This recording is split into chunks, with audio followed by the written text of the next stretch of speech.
Hopefully we'll be doing an infrastructure bill so we can rebuild our roads and highways and bridges and tunnels and all of the things that we should be doing for our country. We're going to rebuild our country, not other countries where they don't even appreciate it. As our citizens persevere through this present challenge, we're renewing American unity and we're replenishing American will, and we are witnessing new American valor each and every day. We see it every day. The daring and determination of our people in this crisis reminds us that no matter how hard it gets, no matter what obstacles we must overcome, Americans will keep on fighting to victory, and we will secure the glorious future that our citizens so richly deserve, especially after going through this nightmare, this evil beast. So we're getting very close, and hopefully it's on the other side and it will end soon. And I think it will. And I just think that the people of this country are fantastic. So we'll take a few questions and then Vice President will take over. Please, go ahead, please. Thank you so much, Mr. President. ABC is reporting that your intelligence committee was warning about the virus as early as November and produced a detailed report about the outbreak in China. When did you first learn about the intelligence, and could you have acted on it then?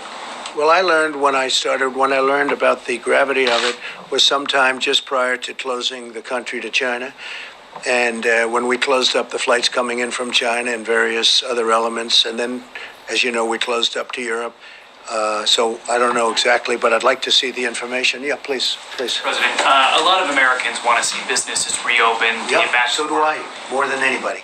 So what specifically has to happen for you to feel that it's safe to reopen the country, and what is your plan to do that? Well, I think we can say that we have to be on that downside of that slope and heading to a very strong direction that this thing is gone. Now, we could do it in phases. We can go to some areas, which some areas are much less affected than others.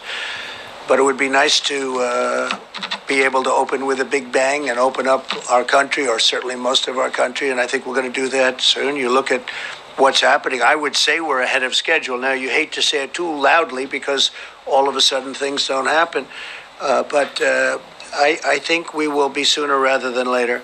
But we'll be sitting down with the professionals. We'll be sitting down with many different people making a determination. And those meetings will start taking place fairly soon. So you wouldn't do that until the health experts tell you it's safe to do it? Yeah, I would rely very heavily on them, yeah.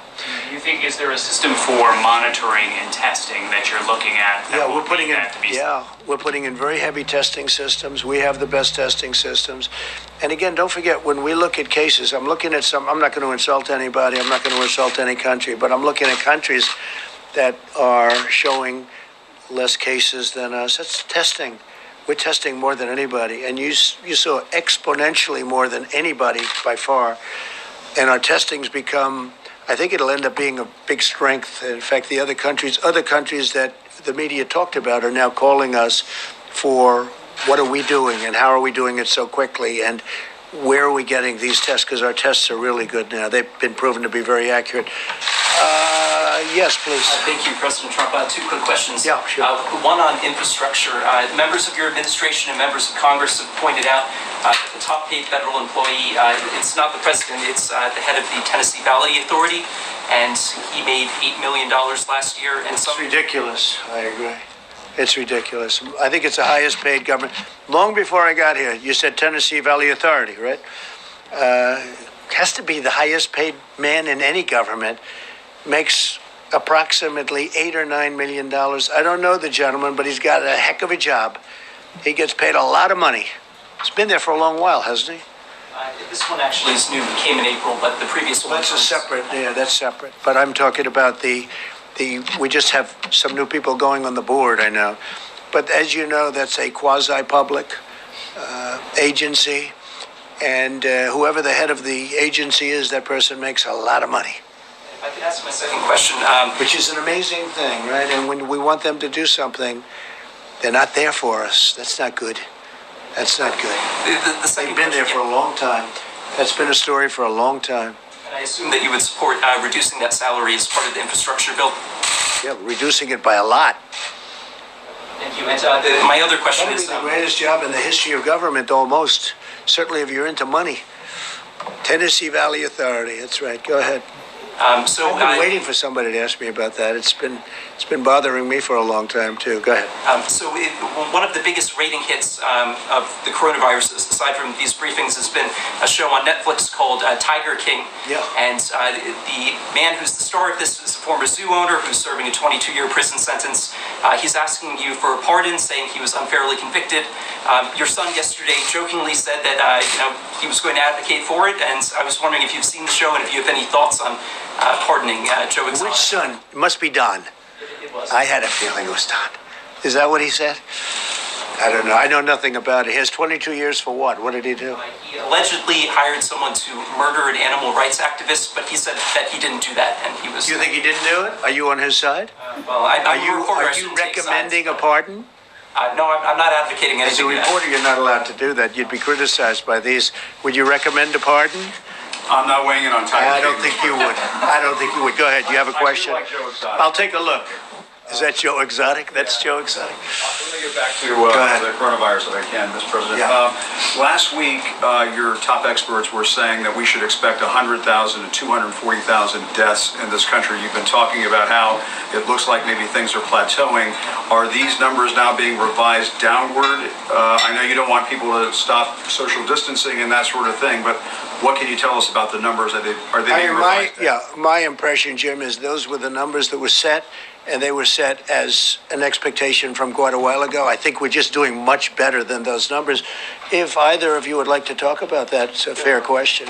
You want to come up, Deborah? I know Dr. Redfield said something about it too.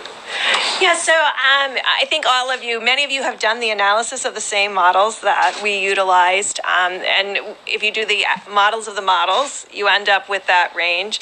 At the same time, we carefully looked at Italy and Spain, and we are doing much better in many cases than several other countries. And we're trying to understand that. We believe that our healthcare delivery system in the United States is quite extraordinary. I know many of you are watching the Act Now model and the IHME model and they have consistently decreased the mortality from over almost 90,000 or 86,000 down to 81,000 and now down to 61,000. That is modeled on what America is doing. That's what's happening.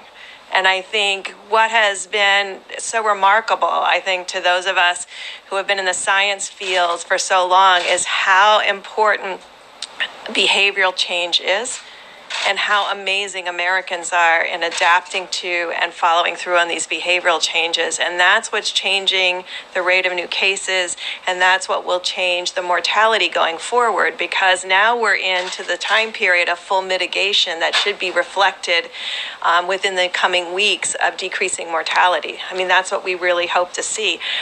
We are impressed by the American people.